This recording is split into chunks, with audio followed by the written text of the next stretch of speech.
I remember being at a wedding not long after my mom died, and beforehand I simply did not think about the impact that this could possibly have on my emotions. So today I'm going to warn you about this so that you don't run into the same sticky situation that I was in. Because as the bride walked down the aisle and the song of my mom's funeral was played, I could not stop crying. And obviously this may happen to you at situations where you're not actually supposed to cry.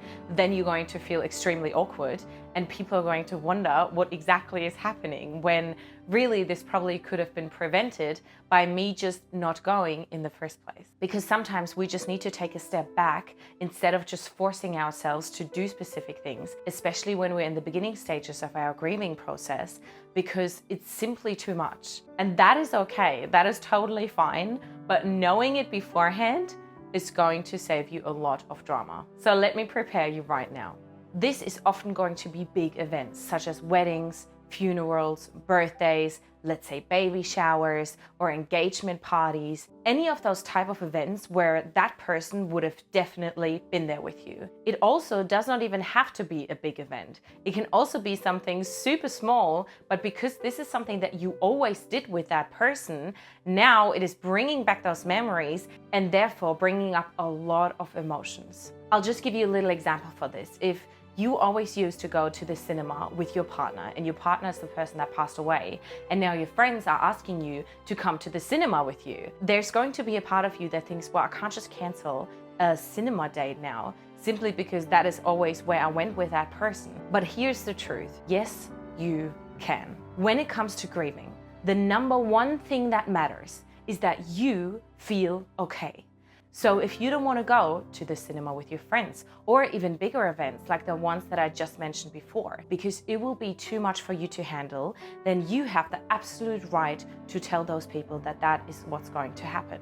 And if those people are people that say, no, you have to come, despite the fact that you are already honest and open enough to be able to share those feelings with them, then I can recommend you to, at least while you're grieving, stay away from these types of people because they will not help, genuinely speaking. There should be no guilt tripping in any way, and if they do, please know that this does not mean you now have to go.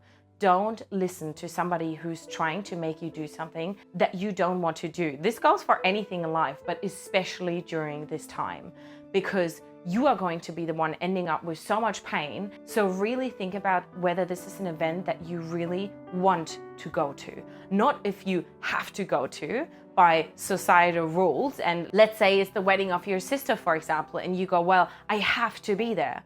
If you can't, because it's going to make you feel like you actually cannot breathe, like it often does when the pain gets so incredibly strong, then you just don't go. End of story.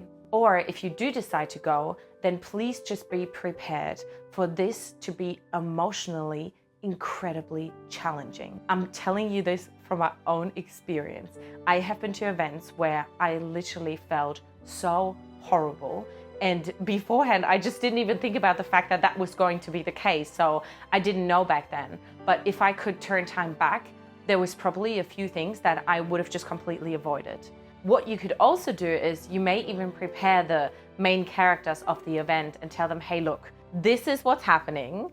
I could not come, but I really want to, but there's also going to be a high chance of me being incredibly emotional. So I just wanted to let you know. Obviously, a lot of the people that you love and that are close to you, they are going to understand. But I also do believe that this honesty can solve a lot of things from the get-go. Rather than people being confused as to why is he or she acting like that, they know, okay, well, we talked about this before, I knew this was going to happen and everything is okay. Or they may even work around it with you in different ways. I really hope that this video helped you and that one day you are just going to be able to enjoy events like this normally again. I promise you, you definitely will. It's always going to sting a little bit, but that does not mean that one day it's going to be so much easier to handle them.